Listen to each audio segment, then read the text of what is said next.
Welcome to Come and Learn It. I hope everybody is feeling fine today. Let's start with our proverb.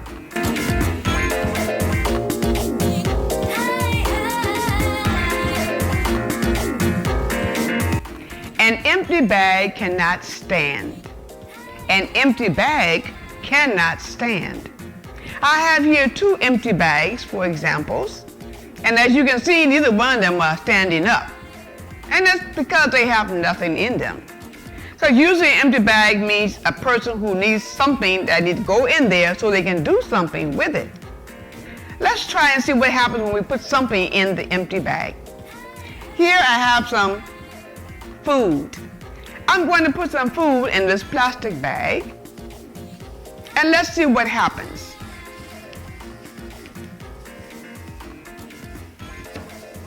Does the bag stand up now? Yes, it does.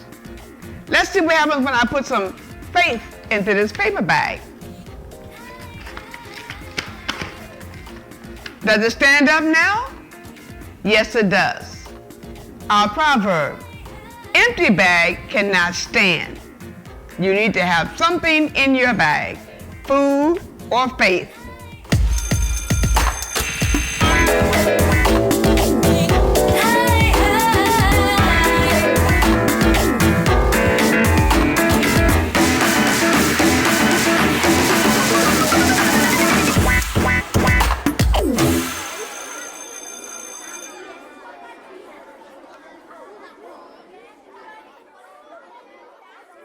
It's story time.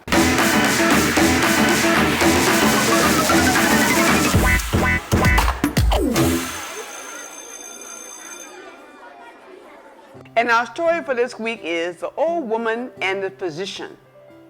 The Old Woman and the Physician. Once upon a time, there lived an old woman who began to lose her eyesight to the point where she was almost blind. She was worried that she might become completely blind, so she went to consult a physician who promised her that he would cure her, but in return for a high fee. The old woman agreed to pay the doctor's fee, but only on condition that he restore her eyesight.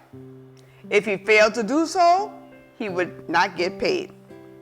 The doctor agreed and began his treatment. The physician would visit the old woman regularly to see how she was getting on, but every time he came to the house, he would steal something from there. One day he would take a pot, another day a picture hanging on the wall, a third day a piece of furniture. Finally, when there was nothing left in the old woman's house, the doctor declared that his treatment was over, and he paid her a last visit and asked for his fee. Now, when the old woman saw that her house was completely empty, she refused to pay him. So the doctor took her to court to sue her.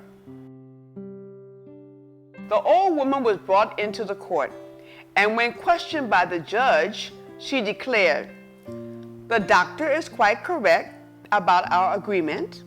I agreed to pay him for his fees if he cured me, and he agreed that he would charge nothing if he failed.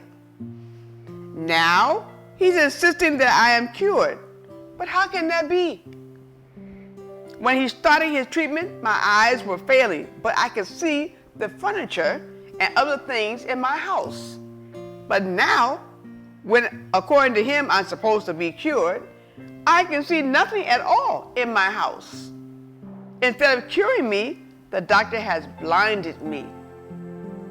The court understood just what the old woman was saying. She went home free, while the physician spent the rest of his years in jail. What is the moral of this story? Well, you could say greed leads to nothing good, but dishonesty never goes unpunished, is the moral of this story.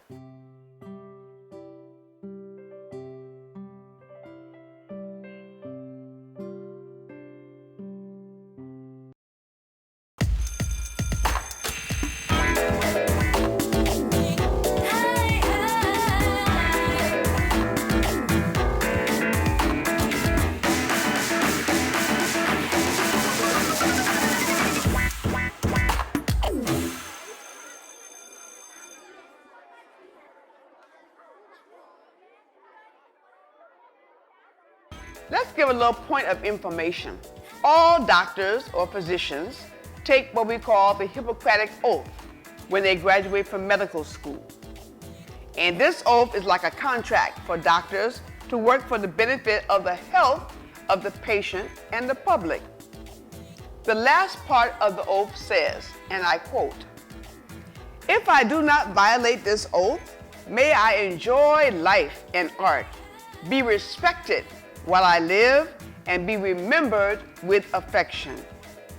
May I always act so as I preserve the finest traditions of my calling, and may I long experience the joy of healing those who seek my help."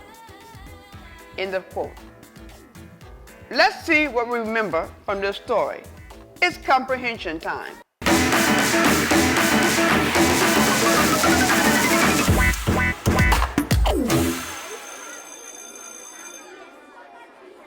So we have 5 questions.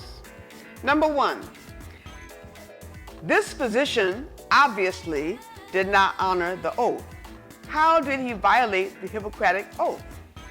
A, B, C, or D?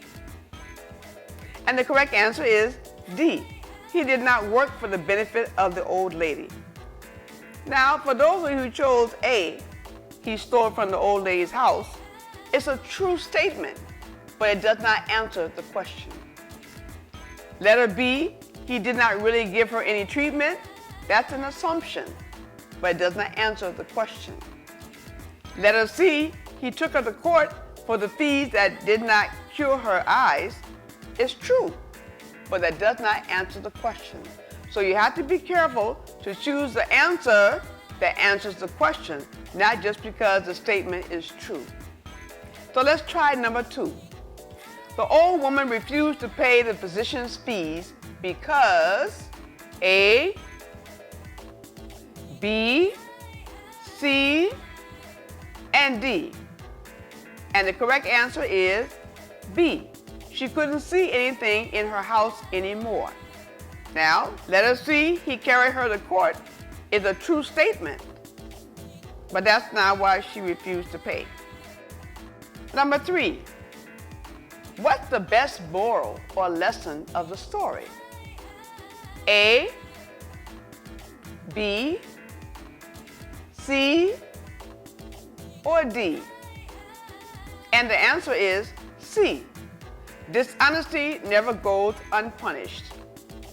Now, letter A is true. Don't steal from old ladies. Letter B, you can't trust everybody. Letter D even, always have a written contract with your physician. But we read the story and we told you what the moral of the story was, and we said dishonesty never goes unpunished. So be very careful how you answer your questions. Number 4, why did the court put the physician in jail? A, B, C, or D? And the answer is B. He stole from the old lady. Could it have been A, he violated his oath? Probably, but that's not why they put him in jail. He took the old lady to court. It's a true statement, but that's not why they put him in jail. And D, he insulted the judge, is just not a true statement. And number 5, what is the name of the oath that physicians and doctors take when they graduate from medical school? A, B, C, or D? And the answer is C, Hippocratic Oath. Well done. I'm glad you understand this story now, and you learned a little bit about professional physicians.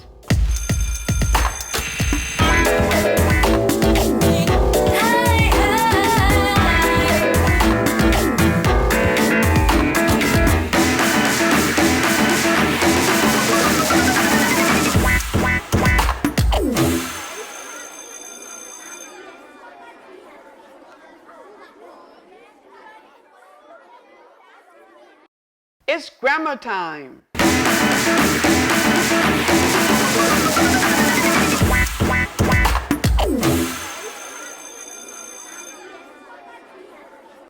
And our grammar lesson for this week is a major topic on the WASP exams called idioms. Idioms are phrases that don't really mean what they say. They have hidden messages. One idiom that is very popular is, give me a hand. Give me a hand. Have you heard that before? Or have you used it before? Do you really mean you want the person to give you their hand? No. It means to give some help. That's an idiom. So, we are going to familiarize ourselves with 10 idioms and their hidden meaning. Here we go. Number 1, cat got your tongue? That means you can't talk. Number 2, a piece of cake means it's easy. Number 3, from the horse's mouth. That means you're hearing news from the original person who said it, not the second or third party. Number 4, a bone to pick. That means an argument or a problem that must be settled. Number 5, it's raining cats and dogs. That means it's a heavy rain. Number 6, let the cat out of the bag. That means you told a secret. Number 7, at the 11th hour. That means at the very last minute. Number 8, give him or give her the cold shoulder. That means to ignore a person. And number 9, pass the buck. That means you pass the blame or responsibility to somebody else. Now, let's use our 10 idioms in sentences and see if you can tell the correct meaning. The whole class gave me the cold shoulder today. Cold shoulder means A, B, or C. Correct answer? B, ignored me. Next one, my best friend let the cat out of the bag about the surprise party. A, B, or C? And the correct answer is A, told the secret. The next one, he arrived at the airport at the 11th hour and missed his flight. Is the answer A, B, or C? The correct answer is C, very last minute. You always pass the buck when it's your turn. Why? Is the answer A, B, or C? And the correct answer is C, putting the blame on someone else. Can you give me a hand, please? Give me a hand means A, B, or C? And the correct answer is B, help me. The next one, I have a bone to pick with you. Bone to pick means A, B, or C? And the correct answer is C, a problem to settle. The next one, I heard it from the horse's mouth. From the horse's mouth means A, B, or C? C is the correct answer from the person who said it first. What happened? Cat got your tongue? Cat got your tongue means A, B, or C? Correct answer is B, you can't talk. That test was a piece of cake. Piece of cake means A, B, or C? And the correct answer is A, easy. And the last one, look, it's raining cats and dogs. Raining cats and dogs means A, B, or C? And the correct answer is B, heavy rain. So we learned 10 idioms in this lesson, and I want you to try using all 10 of them this week. Next week, we'll do idioms part 2. Well, it's time to wrap up. Remember your proverbs, an empty bag cannot stand. Remember your story, the old woman and the physician. Remember the moral of the story, dishonesty never goes unpunished. Remember your grammar lesson, part 1, idioms. And remember to use those idioms this week. So until next time, I'm Aunty D. Tell your friends to come and learn it. Bye-bye.